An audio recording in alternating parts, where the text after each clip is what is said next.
अस्सलाम वालेकुम, मैं हूं उमैर तारिक। नाज़रीन, आज 12वां दिन है अमेरिका और ईरान जंग को, लेकिन बज़ाहिर देखने में अमेरिका और इसराइल इस जंग से थके हुए और हारे हुए नज़र आ रहे हैं, जबकि साबिक WWE के परफॉर्मर और मौजूदा अमेरिका के सदर ट्रंप के पास अब मीडिया को बेचने और दिखाने को भी कुछ ज़्यादा नहीं बचा। इसलिए शायद वो अब ये कह रहे हैं कि मेरा जब दिल चाहेगा इस जंग को मैं ख़त्म कर दूँगा, अब ईरान में तबाह करने के लिए हमारे पास कुछ नहीं बचा। लेकिन आप ये देखें कि जब ट्रंप ऐसे बयानात देता है तो इसके चेहरे पर एक मुस्कुराहट होती है, एक शफाकियत होती है। मतलब ये उनके लिए कोई बड़ा काम नहीं है, उनके लिए ये कोई वीडियो गेम है या पबजी चल रही है कि जीत गए तो ठीक है, तो हार गए तो क्या हुआ। यहाँ एक बात काबिल गौर है कि ट्रंप के बयानात ना तो इसके मुशीरों से मिल रहे हैं और ना ही इसराइल से, क्योंकि ट्रंप के मुशीर ये कह रहे हैं जी कि जंग 1 माह तक चल सकती है और भी प्रोलॉन्ग हो सकती है। इसराइल को भी अपना मकसद अभी तक पूरा होता हुआ नजर नहीं आ रहा, इसलिए वो भी इस जंग को अभी खत्म करना नहीं चाहता और ट्रंप बेवकूफ़ों की तरह हिनहिनाता हुआ बयानात देता जा रहा है। अच्छा जी, अब अमेरिका ने जो सबसे बड़ा जुल्म किया वो ये था कि ईरान में बच्चियों के स्कूल पर हमला हुआ और 150 बच्चियां और 18 दीगर अफराद स्कूल में शहीद हो गए।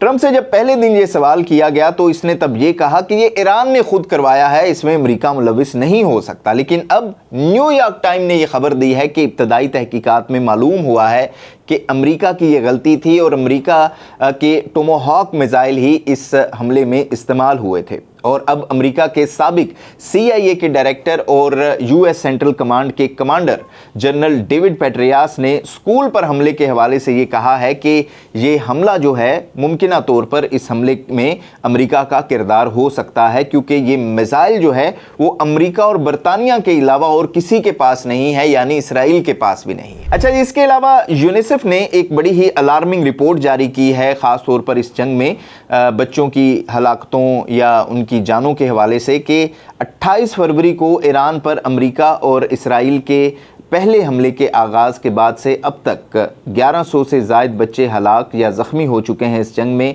इनमें से 200 बच्चे ईरान में, 91 बच्चे लबनान में, 4 बच्चे इसराइल और 1 बच्चा कुवैत में मारा गया है अभी तक। अच्छा जी, ट्रंप की तमाम तर तसलियों के बावजूद आज फिर आलमी मंडियों में खाम तेल की कीमत जो है वो $100 फी बैरल तक पहुंच गई है, यानी कि ये 82-85 पर थी। और अब अमेरिका इससे मसनूई तरीक़ों से भी, इस किल्लत को मसनूई तरीके से भी ख़त्म नहीं कर पा रहा। लेकिन अभी तक जो तेल की कीमतें हैं उसके बाद भी मुस्तहकम नहीं हुई। और एक तरफ अमेरिका ये दावे कर रहा है कि इसने ईरान की मिसाइल पावर को ख़त्म कर दिया है, लेकिन वहीं गुज़िश्ता रात से अब तक ईरान की जानिब से इसराइल, कतर और कुवैत पर हमले जारी हैं। और कल ओमान में ईरानी ड्रोन ने एक ऑयल रिफाइनरी को भी निशाना बनाया। इसके साथ ही इसराइल पर गुज़िश्ता रोज़ लिबनान से हिजबुल्लाह की जानिब से आप कह लें कि दर्जनों रॉकेट फायर किए गए। इसकी फुटेजेस भी मंजर आम पर आई और वो आप कह लें कि उनमें से ज़्यादातर इंटरसेप्ट भी नहीं हो सके। तो ये सूरत हाल है जी इस वक्त आयरन डोम की, ख़ास तौर पर इसराइल के हवाले से अगर बात करें। अच्छा जी, तेहरान में एक बैंक की इमारत पर हमला हुआ था इसराइल का, और इसके बाद फिर ईरान ने बुध को ये कहा था कि अब वो अमेरिका और इसराइल से मुंसलिक जितने भी बैंक हैं इस पूरे खित्ते में उनको निशाना बनाएगा। और फिर पासदारान इनकलाब की जानिब से ये पैगाम जारी किया गया था कि जो लोग ऐसे बैंकों के 1 किलोमीटर के दायरे में रह रहे हैं वो गैर महफूज हैं, वो अपनी लोकेशन तब्दील कर लें। अब ईरान ने इराक, बहरीन और ओमान में हमले किए हैं, जिसके बाद आग भड़क उठी है और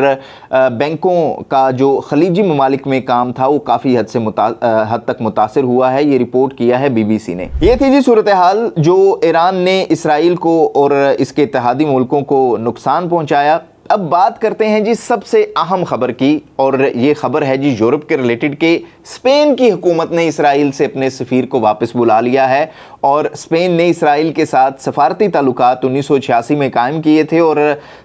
जो स्पेन है ये ख़ास तौर पर गज़ा जंग समेत ईरान पर अमरीकी और इसराइली हमले की भी शदीद मुखालफत में था, और ये फ़ैसला ईरान पर जंग मुसल्लत करने के ख़िलाफ़ लिया गया है स्पेन की जानिब से। बाकी जी अबनाए हुर्मस की बात करें तो यहाँ मौजूद सैकड़ों जहाज़ इस वक्त रिस्क में हैं। अमरीका इन्हें सिक्योरिटी देने में अभी तक नाकाम साबित हुआ है, और इस वक्त स्ट्रेट ऑफ हुर्मस से जो जहाज़ गुजर रहा है वो ईरान की मर्जी के साथ गुजर रहा है। इसके अलावा जी इराक की बात करें तो इराक ने अपने पोर्ट्स पर ऑपरेशन बंद कर दिया है, क्योंकि कल 2 से 3 बहरी जहाज़ों को निशाना बनाया गया था स्ट्रेट ऑफ हॉर्मुज़ में। इसके अलावा जी ईरान की जानिब से जंग बंदी के लिए अपनी 3 शराइत भी पेश कर दी गई हैं और ईरान के सदर मसूद पेज़ेश्कियान ने जंग के खात्मे के लिए 3 शराइत जो रखी हैं उनमें यह है जी कि तेहरान के जायज़ हकूक़ को तस्लीम किया जाए, हरजाना अदा किया जाए और मुस्तक़बिल में किसी भी जारहियत के खिलाफ मजबूत बैनुल-अक़वामी ज़मानतें या गारंटी दी जाएं। अच्छा जी, अब बात करते हैं कि अमेरिका में क्या हो रहा है। ये भी बड़ा हैरान कुन है और ये भी बड़ा ज़रूरी है, ख़ास तौर पर ट्रंप जो इस वक्त एप्स्टीन फाइल के नरगे में है और इस वक्त पूरी दुनिया में एक नैरेटिव बिल्ड हो रहा है कि ट्रंप किसी दबाव के तहत इसराइल का साथ दे रहा है और ये दबाव है जी एप्स्टीन फाइल्स के मुतल्लिक।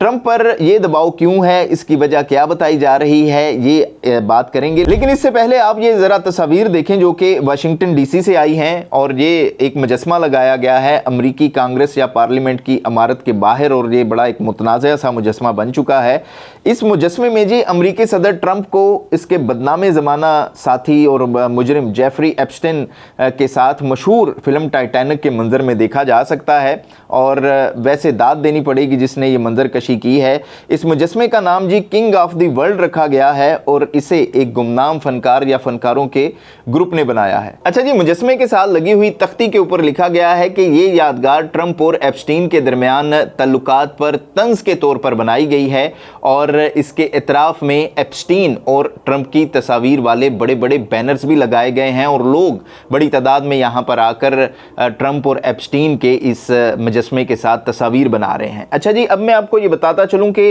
अब दोबारा एक दफ़ा फिर से जो है वो ट्रंप और एप्स्टीन फाइल्स के दरमियान क्या रिश्ता बनता हुआ नज़र आ रहा है और इसमें एक दफ़ा फिर से ट्रंप का नाम किस तरह से सामने आ रहा है। दोबारा अमेरिकन डिपार्टमेंट ऑफ जस्टिस की जानिब से कुछ फाइल्स जो हैं वो रिलीज़ की गई हैं और पहले ये कहा गया था जी कि ये जो फाइल्स थी ये डुप्लीकेट हो गई थी जिसकी वजह से अब इन्हें दोबारा रिलीज़ किया गया है और उसमें बाकायदा तौर पर ट्रंप का नाम सामने आ रहा है और 2019 की एक इंक्वायरी है जो अब जारी की गई है अमेरिकन डिपार्टमेंट ऑफ जस्टिस की जानिब से जो कि FBI ने की थी और उस वक्त एक खातून ने यह शिकायत की थी कि जब वो तकरीबन 13 साल की थी तब एप्स्टीन ने उसे एक दफ़ा ट्रंप के सामने पेश किया था एक होटल के कमरे में और वो रात भर उसके होटल के कमरे में रही। तब वो अंडर एज थी, उसकी उम्र 13 या 14 साल थी और ट्रंप के सामने जब उसने मज़ाहमत की तो ट्रंप ने उसे थप्पड़ भी मारा था और फिर उसके बाद वो मुबैना और जिनसी ज़्यादती का निशाना भी ट्रंप ने बनाया था इस खातून का। तो ये वो कुछ चीज़ें हैं जिसके बाद ये इशारे मिल रहे हैं कि ट्रंप या आप कह लें कि एक वो कॉन्सिक्वेंसी इस वक्त जो बनती हुई नज़र आ रही है कि ट्रंप शायद इस वजह से इसराइल के हाथों ब्लैकमेल हो रहे हैं कि कुछ चीज़ें ऐसी भी हैं, कुछ राज ऐसे भी हैं जो कि अभी तक अमेरिकन डिपार्टमेंट ऑफ जस्टिस नहीं जानता, FBI नहीं जानता क्योंकि एप्स्टीन को इसराइली एजेंट कहा जाता था, मोसाद का एजेंट कहा जाता था। उसकी जो गर्लफ्रेंड थी जिसका नाम गालिबन मैक्सवेल था, उसका वालिद जो था वो बाकायदा एक सनद याफ्ता अमेरिकन एजेंट था। आप इस वाले से क्या राय रखते हैं कमेंट बॉक्स में ज़रूर बताइएगा। देखते रहिएगा न्यूज़ अलर्ट।